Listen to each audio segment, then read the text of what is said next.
Today. Josh, Hey, hi. hi. How you doing today? I'm well. How are you?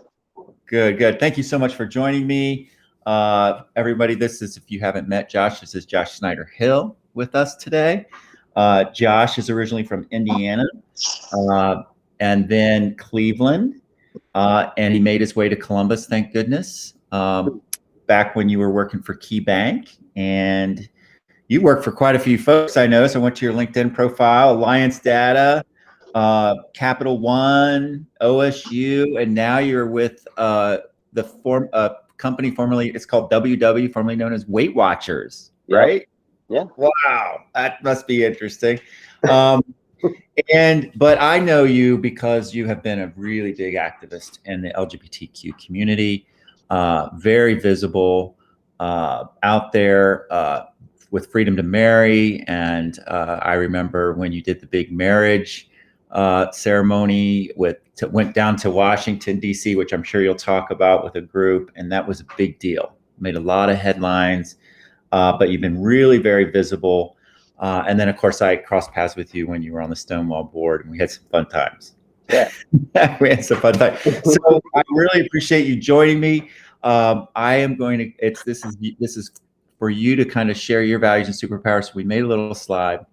So I'm going to go off screen and kind of hand this over to you. Okay. Okay. All right. Here you go, my friend. So this is fun homework. You had to make me think, and I had a lot of options. So I guess I'll kind of start with the left and go around. I did creativity. That's kind of probably one of the ones I exemplify the most. I do little side hustles all the time, and it's less about making money and more about just trying to do something that I find fun. So that's always been a labor of love, whatever it is. It's some sort of different passion I take on. Even as far as the sea bus of love, like you kind of hinted to, which is when we took 25 couples to DC. That was just a crazy idea on a cold January morning with Steve and one of my friends, and then it became reality where we took 25 couples to DC because we felt like that would be a great way to show how much inequality there was with marriage equality. Empathy, I think that that's something I've definitely gotten over time. One of the things I've learned as being part of the LGBT community is that at some point you kind of think you're all on the same path and you kind of think you all have the same missions and struggles.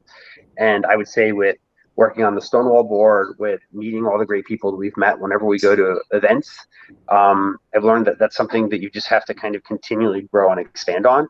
And it's something that I am pretty excited about. Like I feel like more often than not, I'm putting myself in somebody else's shoes, trying to figure out where they are. It's fun because Steven and I do it all the time. We have these thought exercises where we're talking about topics that, we can be vulnerable about with each other and kind of just explore what our personal thoughts are, why those are good or bad, where we could learn to be better.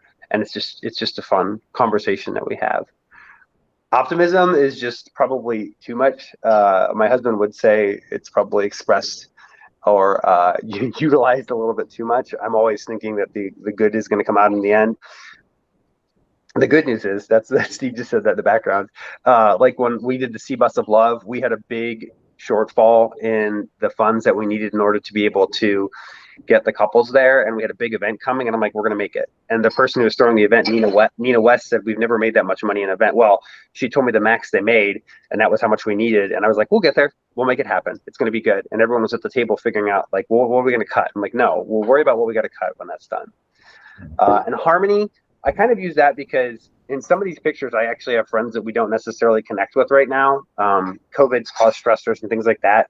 And I use them as an example because no matter what, it feels like I try not to have people that I'm really angry or have as enemies because in the end, I don't know what the benefit is to that. And so there's always like a little bit of place where I'm hoping that we can find common ground again and connect again. So I think I probably do that to a fault as well, but I like it anyways. And then I put change embracer, which is the weirdest superpower, but I Steve would probably agree. I've gotten to the point where in my professional life, I've realized that implementation's my thing. I like change and I like causing change. And so I put that as my superpower because it's something I'm always trying to challenge myself on. If I feel uncomfortable on something, I actually almost force myself into it even more. So that's why I gave it as my superpower, even as painful as it is on me sometimes. I think I did Love that it. in like 6 minutes. You're like one of the fastest persons I've ever had on the show. I just want you to know, You said 7 minutes. which is excellent. I'm very impressed. I'm very impressed because because I know you're a talker. You're a talker. Usually. Well, is Steve there? Can he wave? Yeah. Can he wave? Cooking Hi, breakfast. hi, Steve. Good morning. I beautiful job with that.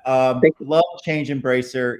I hear that. I mean, you are using that damn superpower for sure. You both are actually, and you guys, this. What I know about you guys is you and Steve both, and it's cool that he's there today. You kind of are a 1 + 1 = 1,000.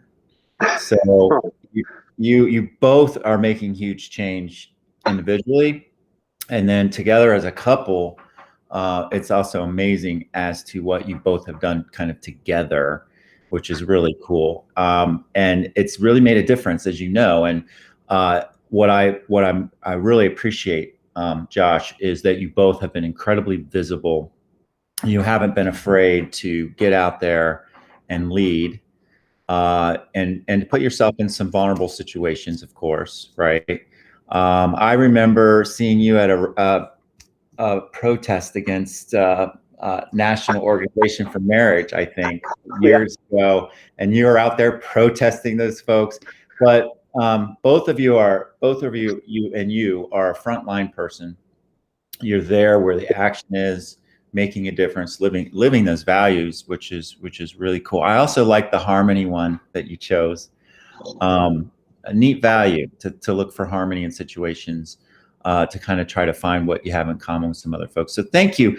You guys, you both have just done incredible work. I guess since we've used our 7 minutes, but I always go a little over with these.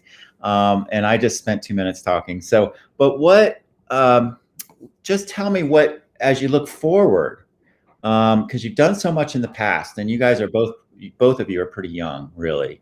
Where do you see your activism? Kind of, what are you going to lean into, or are you leaning into today, or where do you see yourself leaning into going forward? I think it's really kind of trying to take advantage. Like the biggest lesson that I learned when I was on the Stonewall board is how to not take the term privilege and make it such a visceral reaction. I remember the first time it was said to me, I was thinking about where I came from, what I've gone through, right? And that's a natural reaction. And so I think a lot of times is realizing how much opportunity I have as like a guy who's got blue eyes, who from the general sense doesn't necessarily act effeminate. Steve will probably laugh at that. But, but I mean, like, for the longest time, I didn't tell people that I was gay. And so the opportunity for me really is realizing like the LGBTQIA plus is always going to feel like a place of change and growth for me. And if I feel uncomfortable, then I need to lean into it to figure out who I have to talk to be better. Like the prime example I think about is for the longest time, I was probably one of those people that were like the they them thing. I don't get it. And then we had an amazing couple and they both go by they them. And I literally just asked to press on them to learn more. Bryden is an amazing friend of mine who is part of the transgender community, and he's willing to let me ask very vulnerable and difficult questions, both Stephen and I. And it's finding those people and then letting them push on us and not take it personal.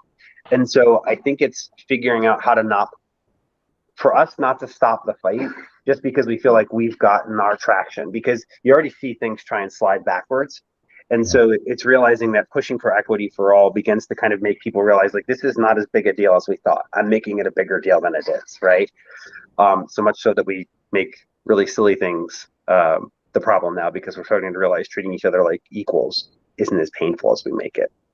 One thing I want to say to you is when COVID all started, watching you do this was awesome. Like I think we all tried to figure out different ways to engage each other because we couldn't. And it's almost kind of great because social media has become a place where we speakerphone out our passions and problems, sometimes our joys and our pains.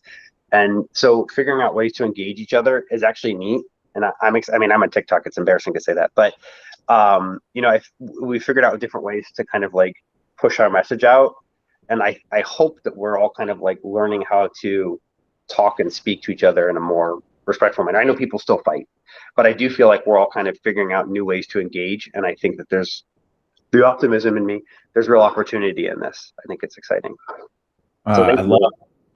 Thank you very much, and I love what you're saying about your growth on the LGBTQ movement. And I think a lot of us can relate to that. I can relate to that, where we had to fight so hard for so long, and then we realize that, wait a minute, the fight's much bigger, and and a lot further to go. Yeah, we have a lot further to go, but that inclusiveness that as white cis males that you and I both are, that we have to fight for our whole community. And just because we got our marriage equality doesn't mean we get to retire, so to speak. Right. Anybody can say what they want. There's still a party out there that says that our marriage is not right. So we've got to fight until we just get over this. We just got. I'm not making anybody enemies. I'm just saying we've got to kind of realize we can move past this. It's silly. Past it, but we got to bring everybody with us, and that means we got to keep marching and protesting for every single person in our community until we get equity for everybody. And yeah, it's been a learning couple of years, hasn't it, Josh? It has. I think the biggest thing I would say is just because someone speaks with volume doesn't mean they don't speak out of love. That's probably the biggest thing I've learned. Like, just because there's passion behind their words doesn't mean they hate you. It means they hate the situation that they're in. And if you can figure out how to help each other out to understand how we got here and how to get out of it, then you can align. No, that's beautiful. I just want to share with you also, I think you provided wonderful leadership at Stonewall. I was just so happy you were in there, really, when there was a lot of leadership needed, frankly. But you hung in there and you worked hard to learn and grow and bring the organization along. And there they are doing better and they're getting stronger. But it's folks like you that stay in there and help that make a difference. So thank you for that. Thank you for all you've done. I could talk to you for probably an hour on this, but because I know you have so much to share. But I just hope you keep doing it. Thanks to your husband as well for all that you know. I'm going to come around and get him too. So you warn him right now. I Okay? will. All right. You guys keep keeping on. I'll see you in the grocery store in a couple weeks. Exactly. You too. Love you guys. Love you too. Thank you so much. Remember, even when it's really damn cloudy out, the sun is always shining, and you are the sunshine, my friend. All right. All right. All right. Take care. Bye. Bye-bye.